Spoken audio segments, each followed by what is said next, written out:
porque primero lo saluda Roberto Navarro. Buenos días, Roberto. ¿qué tal? ¿Cómo les va?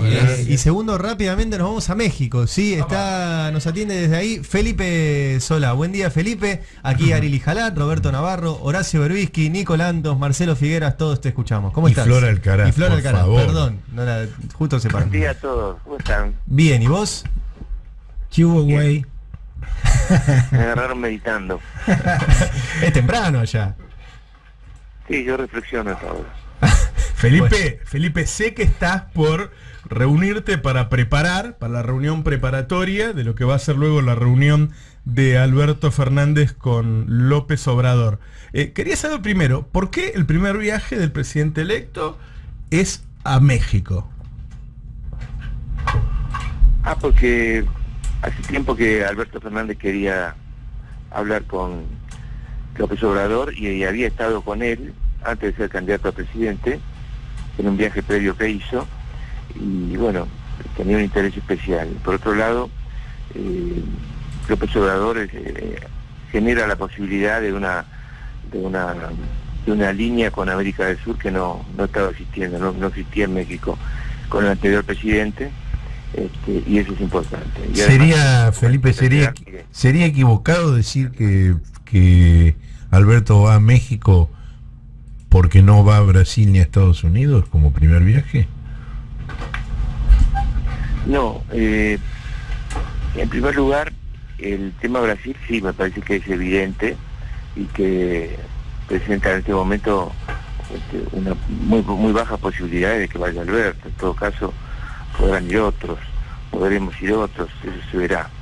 Es un tema espinoso, difícil, se ha puesto espinoso y difícil.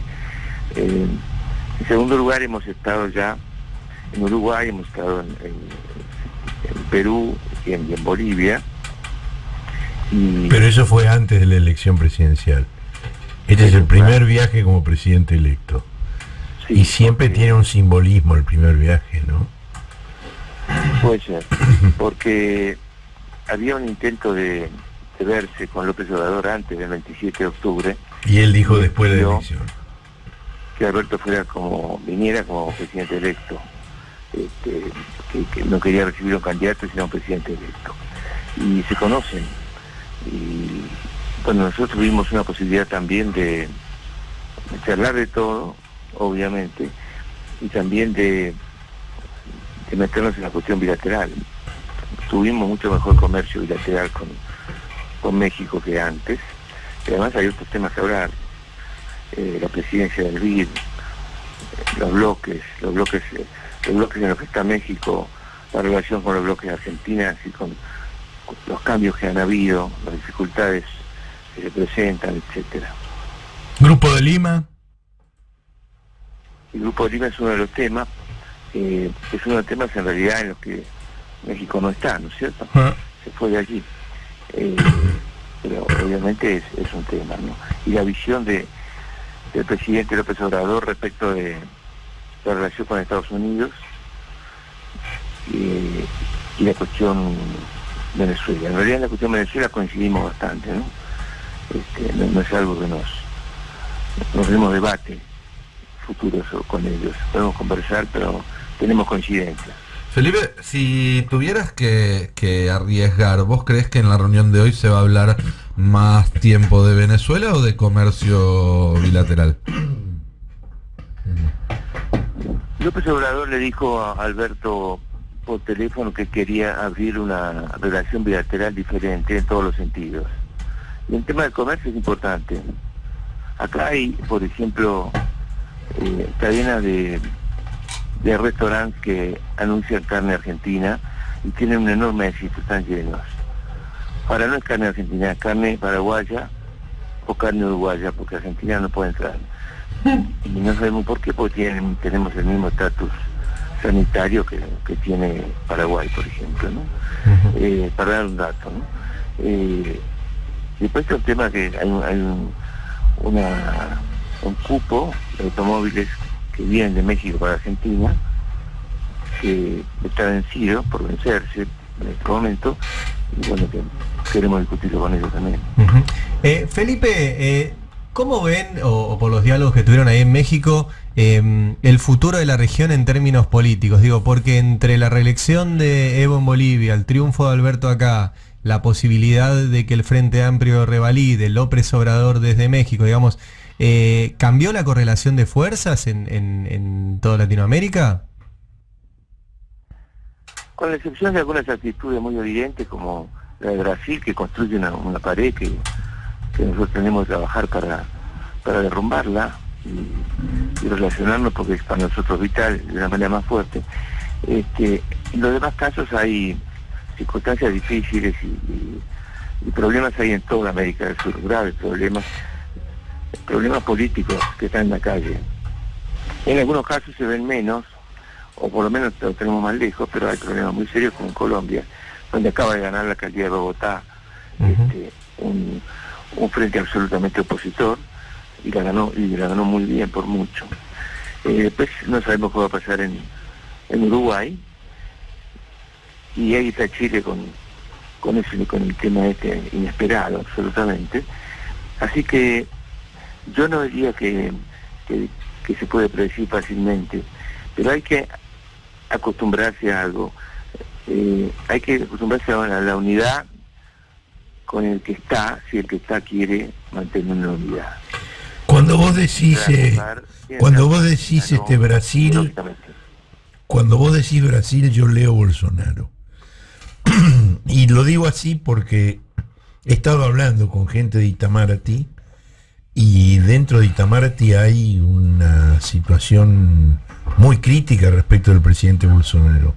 Todas las políticas que él está planteando tienen un grado de resistencia muy fuerte en el Ministerio Brasileño de Relaciones Exteriores y también en sectores muy importantes de las Fuerzas Armadas, tema al cual va a haber que estar muy atento en todo lo que venga, ¿no? Sí, hasta ahora tenemos que va a venir el vicepresidente Mourão el 10 de diciembre, y nosotros tenemos una especie de damero, de mapa de quién es quién en la distribución del poder brasileño, más allá de la relación nuestra con el PT, ¿no? Me parece que lo que estaba diciendo Horacio es que no hay que esperar que en cada lugar haya gente que piense exactamente igual a nosotros. Sería imposible la unidad latinoamericana o sudamericana. Lo que hay que hacer es hacerla, salvo en lugares donde hay escollo como el que acabas de plantear, ¿no? Que ojalá estuviera, es fundamental. Pero no hay que ser un club ideológico, porque un club ideológico dura lo que dura cada gobierno, y en estos países en los que estamos en situaciones bastante complejas, suele haber cambios bruscos en las elecciones.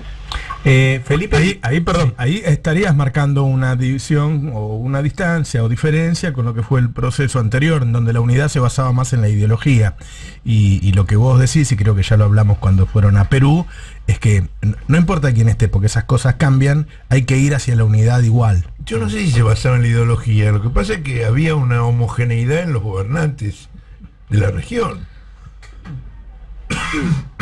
Sí, eso ocurrió en UNASUR y ahora está ocurriendo de una manera diferente. La diferencia es que el UNASUR surgió de adentro para afuera, en Sudamérica, y en cambio a mí me parece que los conglomerados que vemos ahora vienen más del norte para abajo, ¿no? Claro, pero yo te preguntaba, Felipe, antes lo de la correlación no puede unirse solamente por la posición que tiene frente a Venezuela, ¿no? Sí. Por otras razones más fuertes.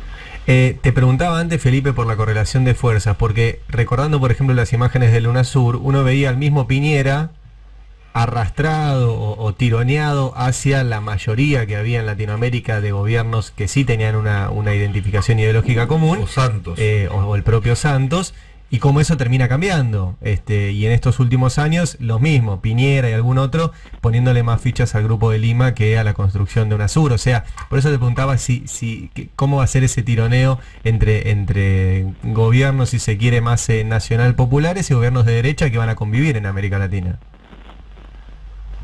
Bueno, hay de todo, pero lo que importa es si tiene una conciencia sudamericana de la necesidad de unirse. Desde todo punto de vista, es el subcontinente del mundo que más retrocede en términos relativos desde hace tiempo, no solamente el más injusto, sino también el que más retrocede tomando una cantidad de parámetros, ¿no es cierto? Por ejemplo, el número de patentes que salen para ponerse certificado, pero en un tema importantísimo que produce Sudamérica ha bajado drásticamente, el PBI baja drásticamente, el aumento de la pobreza es evidente. Es decir, si no se parte de una conciencia sobre esos temas, y la necesidad de unirse desde el punto de vista de los mercados, y bueno, entonces es muy difícil.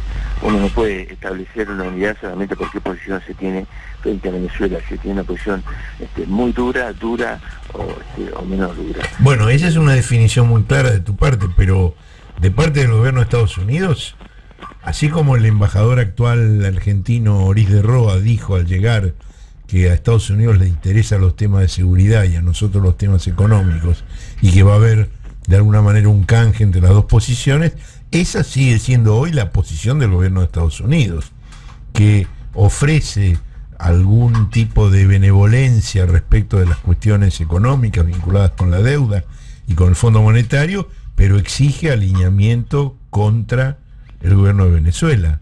¿Cómo van a manejar ustedes esa situación? Nosotros no vamos a modificar nuestra visión sobre temas que tenemos definidos como, y Venezuela es uno de esos, de forma, digamos, ostensible, por el tema de la deuda. Pero pensamos que, y tenemos bastante evidencia de que hay mucha gente que está cambiando, porque no se puede estar permanentemente en una actitud que no camina, ¿no es cierto?, que no produce resultados. Hay declaraciones del canciller chileno que reaccionó, en las que critica duramente Venezuela y al final dice que hay que ser pragmático y hay que negociar, y nuestra posición es que tenemos que llegar a elecciones en Venezuela de una manera concertada, negociada y con, obviamente, control internacional, todo el control internacional que sea necesario, pero inclusive pensamos que sin proscribir a nadie. Y les puedo asegurar que hay cambios y que va a haber cambios en la posición de varios países. Esa era la posición de Rodríguez Zapatero en la última negociación, pero que por presión de Estados Unidos se frustró una vez que ya estaba alcanzado el acuerdo. Sí, es cierto, pero después, como diría alguien, pasaron cosas. La verdad es que después mostraron su ineficacia, y estos bloqueos que tiene Venezuela también muestran su ineficacia en términos de sacar a Maduro. Lo que muestran es digamos que son eficaces para un mayor sufrimiento de los venezolanos, ¿cierto? Entonces ese es un punto importante, y nosotros pensamos que puede haber cambios ahí. Tenemos algunas evidencias que con el tiempo se verán. Bueno, es una definición muy fuerte la que acabas de dar, de que ustedes no van a cambiar de posición por una negociación de la deuda con Estados Unidos, ¿no? No es menor. No vamos a salir a decir otra cosa. Ahora, vamos a ser absolutamente negociadores respecto de la necesidad de ir empezando a tener una idea común, efectiva y pragmática sobre ese caso. Ahora, no queremos importar un lío en Argentina. Ese lío está, pero Argentina tiene sus propios líos y tiene que salir de ellos. Y también tan importante como lo que hablemos de Venezuela es saber si podemos abrir, por ejemplo, el poroto negro argentino que entra a México, que no entra, y México consume frijoles, y de manera femenina le importan 1.200.000 toneladas de poroto, la mayoría de Estados Unidos y otros países. Nosotros producimos y no estamos acá, y sería importantísimo para el NOA, por ejemplo. Entonces, vale todo, porque si no parece que venimos a discutir solamente Venezuela. ¿Vos te vas a reunir ahora con el equipo económico, con Culfas y Todesca para preparar la reunión? ¿Se puede saber cuáles serían los temas económicos a charlar? Bueno, que tenemos una balanza deficitaria para la Argentina desde hace bastante tiempo. Es decir, importamos más de lo que exportamos, que tenemos que definir la cuota de automóviles con México, que hay un acuerdo de complementación económica que o es digamos, lo ha revitalizado, o se va a quedar, o va a ir muriendo, que existe una comunicación telefónica del presidente López Obrador con el presidente Fernández, en la que le dijo: quiero relanzar la relación también comercialmente, ahora, hace unos días. Bueno, entonces mencioné el tema de la carne, mencioné el tema de los frijoles mexicanos, y mencioné el tema de los autos, y después hay una cantidad de rubros de comercio que tienen muy poca incidencia, y ver cómo podemos reactivarlo, ¿no? Para nosotros es importantísimo eso. Felipe, este viaje ya lo vienen planeando hace varias semanas, como habías comentado, incluso se llegó a pensar hacerlo antes de las elecciones y decidieron postergarlo. ¿Ya saben cuál va a ser el próximo viaje de Alberto Fernández? No.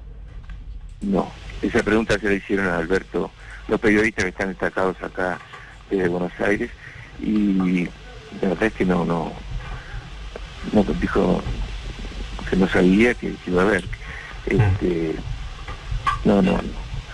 No, si ese panorama lo tiene, a nosotros no lo ha comunicado, pero no creo que lo tenga. Está pensando en Buenos Aires.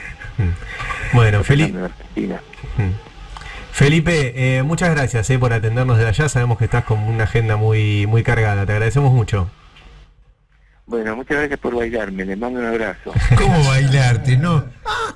Oíme, te hemos dado pie para que te explayes sobre los temas de tu dominio. No te Pero quejes. hasta hace un tiempo yo podía darme el lujo de ser un comentarista. Ahora parecería que no. Y pues es una gran ventaja eso. ¿Por qué será? Les mando un abrazo. Chao, Felipe, gracias. Bueno, era Felipe Solá, sí, desde México, hombre que suena y muy fuerte para ser el próximo canciller. Dio definiciones muy importantes, dio definiciones Hablando muy como importantes. canciller. Primero porque ahí está buscando un socio de primer nivel, Argentina. Estas cosas son vivezas también, ¿no? Decir, bueno, Bolsonaro, vos no me das bola, qué sé yo, vos sos mi principal socio, pero si vos sos muy hostil, mirá que acá hay un socio más grande, como es México, y yo me voy a verlo a ellos. Esa es la jugada clásica en la relación argentino-brasileña. Digo, la creación de la CELAC, la Comunidad Económica Latinoamericana, es Sudamérica más México. Y eso se hizo en época en la cual había afinidad ideológica entre Argentina y Brasil, pero había ese tipo de conflicto que vos describís. Después este tema, que no es menor, porque nosotros escuchamos todos los días a los periodistas preguntando si Venezuela es una dictadura. Dígame, si le dicen una dictadura, tipo tan contentos, si le dice que no, se ponen mal. Y la verdad... El periodismo nomenclador. Claro, pero la verdad que Estados Unidos sí lo pregunta, ¿no? Entonces No, por eso yo le preguntaba a Felipe por Estados Unidos. No fue una pregunta inspirada en mi curiosidad respecto de Venezuela, sino respecto de Estados Unidos. Sí, dio varias definiciones. Primero dijo, vamos a ser pragmáticos, porque tampoco, viste, nos vamos a arrancar los brazos y las piernas, quiso decir, ¿no? Pero después dijo, nosotros vamos a mantener la misma posición, y guarda que los otros están viniendo hacia nuestra posición, y despedido de una definición muy fuerte, decir, mirá, nosotros vamos a definir la posición y después nos la vamos a cambiar por una negociación con la deuda. Y a mí me parece que un hombre que ya está trabajando de canciller, no sé, sería muy raro que no fuera el canciller, ya que van varios viajes que trabaja de canciller, no es menor la definición, ¿no? Digo, ahora hagamos una gacetilla, va a salir en los diarios y se va a leer en Estados Unidos. El próximo canciller dijo, bueno, nosotros no vamos a negociar la deuda con el tema cambiando nuestra posición en Venezuela. Así es. Ahí, digamos, con respecto del tema de la negociación de la deuda, hay en el equipo de Alberto Fernández yo diría casi una certeza de que por lo menos la parte que tiene que ver con el préstamo del FMI se dio a sabiendas de que iba a tener que ser renegociado.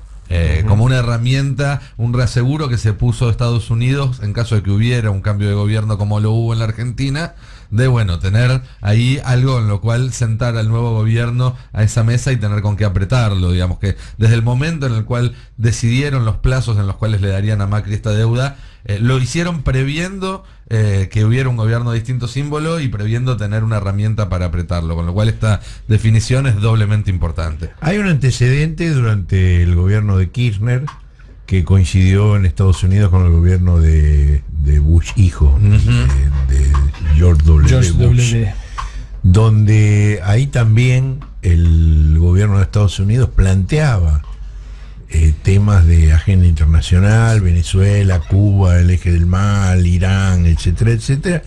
Y Kirchner planteó claramente, hablemos de la relación bilateral entre Estados Unidos y la Argentina, no hablemos de terceros países. Sí. No, y además, perdón, Marce, pero esto que dice Felipe, me parece que está relacionado con el mensaje que envió Trump. Que Trump, cuando habló con Alberto, el mensaje fue: le di instrucciones al FMI para que podamos empezar a hablar de la deuda. Como que el FMI era una suerte de anexo del gobierno norteamericano. Qué naturalidad, ¿no? El tipo... el poder es así. Y, bueno, yo no creo que otros presidentes en norteamericanos... la cara con toda claridad. Yo creo que otros presidentes por ahí no lo hubieran dicho de esa manera, ¿no? Él no tiene ningún problema en decirlo. Pero me parece que es interesante esta respuesta de Felipe Solá, de decir, está perfecto, renegociemos, pero no vamos a cambiar posiciones geopolíticas a partir de esa renegociación. Yo te digo, yo que cualquiera de los analistas, los que escriben en los diarios sobre las relaciones internacionales de Argentina, agarraría todo el reportaje, porque también dijo, queremos que se llame a elecciones y que todos puedan jugar. Sin exclusiones. Todos, sin exclusiones. ¿No? Entonces, hacen una elección, están todos, ellos son los veedores y vamos a ver qué dice el pueblo venezolano. Claro, porque la jugada, digamos, de Estados Unidos es, en caso de que haya elecciones, excluir al actual gobierno. Claro, por eso. Bueno, por eso te digo, me parece que cada definición que daba era muy fuerte, ¿no? Sí, fue muy claro. Y eso que lo bailamos. Con ese tono tranquilo que tiene Felipe, ¿no? Pero dijo cosas muy... Literalmente campechano. Por algo lo han elegido para ese puesto, ¿no?